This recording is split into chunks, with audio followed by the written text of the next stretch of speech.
I initially started cutting off the faces because it all started with portraits, and I really was focusing on like facial expressions in a subtle and not so subtle way, mixed, like a lot of different mixed emotions, just through a face. And so I got kind of bored with that and decided, well, how can I get all these strong emotions across without a face? I'm Lisa Krannichfeld. I'm from Little Rock, born and raised.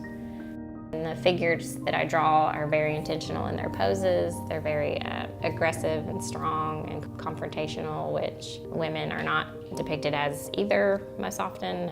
I like to think of them as just beings that have wants and desires and goals and use their body language to tell those stories. And those specific things are up to you to interpret. There's a term, back from my biology years, there's a term about evolution called punctuated equilibrium, which is where evolution happens when there's a catastrophic event and it happens very fast. A lot of people think evolution is just this really slow-moving thing. But I think we're in a punctuated equilibrium right now when it comes to women.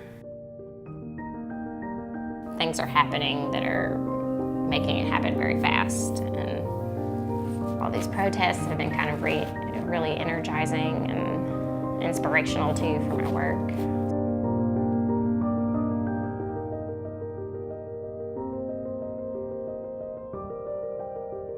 I really like to make a lot of patterns fit together that you wouldn't think would fit together.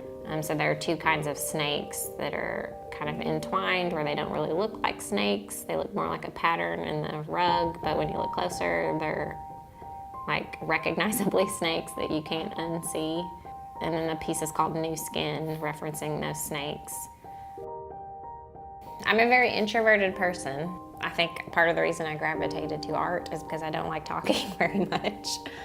You have to realize, I guess, that your art takes a life of its own once you're finished making it, and people will get a different story every time they look at it that may not be anything what you thought it would be, which I think is also part of the fun.